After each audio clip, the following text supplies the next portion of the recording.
আমার রাসূল সাল্লাল্লাহু আলাইহি ওয়াসাল্লাম সকালবেলা তিনি সাফা পাহাড়ের উপরে উঠলেন, মতান্তরে আবু কুবাইস পাহাড়ের উপরে নবীজি উঠলেন।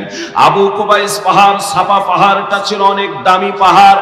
আবু কুবাইস পাহাড়টা ছিল সাফার সঙ্গে লাগানো পাহাড়। এখানে উঠে যদি মানুষ কোনোজন আহ্বান করত, মানুষ সাহায্য চাইতো, ওই সময় কাফিররা সমবেত হয়ে সেই লোকটাকে সাহায্য করত। আল্লাহর নবী সকালবেলা এই সাফা পাহাড়ের উপরে উঠলেন। ওঠার পর নবী আমার ডাক দিয়ে বললেন, ইয়া সুবহা, ইয়া সুবহা, ইয়া সুবহা বলে যখন মক্কার লোকগুলিকে ডাক দিয়ে ফেললেন, সমস্ত মক্কার লোকেরা সেখানে সমবেত হয়ে গেল। অনেক জাতির লোকেরা সমবেত হয়ে গেল। আল্লাহর নবী সাথে সাথে ওই লোকগুলিকে ডাক দিয়ে বললেন, তার আপন চাচা আবু লাহাব সেখানে জমায়েত হয়েছিল। যখন আবু লাহাব, তখন তার আবু লাহাব নামটা ছিল না, তার নাম ছিল আব্দুল উজ্জা। আমার ভাইরা সবাই একত্রিত হয়ে গেলে আল্লাহর নবী ডাক দিয়ে বললেন, শোনো আমার মক্কার লোকেরা, আমার প্রতিবেশীরা, তোমরা শুনে নাও। আমি যদি বলি এই আবু কুবাইস পাহাড়ের অপর দিকে কিংবা সাফা পাহাড়ের অপর প্রান্তে শত্রু বাহিনী অপেক্ষা করতেছে, কখন জানি তোমাদের উপর হামলা করে বসে, কখন তোমাদের উপর আক্রমণ করে বসে, তোমরা কি বিশ্বাস করবা? তারা বললেন, হ্যাঁ আমরা অবশ্যই বিশ্বাস করব, কারণ তুমি আল আমিন, জীবনে কোনোদিন মিথ্যা কথা বলো নাই, তুমি তো একজন সত্যবাদী লোক।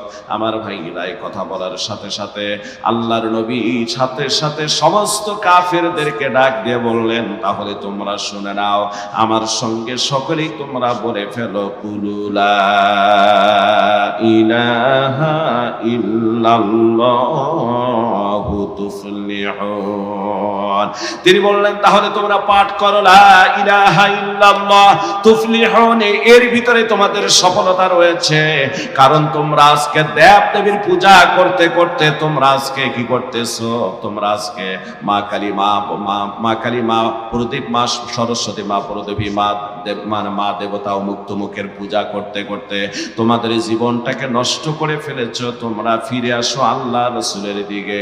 এই কথা বলার সাথে সাথে কেউ কোনো প্রতিবাদ করলেন না, কিন্তু তার আপন চাচা যার নাম আব্দুল উজ্জা ছিল, আমার ভাইরা জমিন থেকে, পাহাড়ের নিচ থেকে একটা পাথর তুলে নিয়ে আল্লাহর নবীর চেহারার দিকে নিক্ষেপ করলেন আর বলেছিলেন, তাব্বালাক তাব্বালাকা আলিহাযালি জামাতানা, তাব্বালাকা আলিহাযালি জামাতানা, তুমি ধ্বংস হয়ে যাও, তুমি ধ্বংস হয়ে যাও, তুমি এই জন্য বুঝি সকালবেলা আমাদেরকে সমবেত করেছ। আল্লাহর নবীর কাছে যখন পাথর নিক্ষেপ করে ফেললেন, নবীজি আর সহ্য করতে পারলেন না, বরদাস্ত করতে পারলেন না। আহারে এত মানুষ এখানে, তার ভিতরে আমার আপন চাচা যার নাম আব্দুল উজ্জা, সে সাথে সাথে আমার উপর পাথর নিক্ষেপ করে আমাকে ধ্বংস হওয়ার কথা বললেন। নবীজি এইভাবে মনটা খারাপ করে দিলে আমার আল্লাহ সহ্য করতে পারলেন না। সাথে সাথে নবীজির উপরে এই সূরা লাহাব, কোরআনে কারীমের এই 157 দিক থেকে 111 নাম্বার সূরা, এই কমপ্লিট সূরাটা নবীজির উপর নাযিল হয়ে যায়। জোরে বলুন সুবহানাল্লাহ।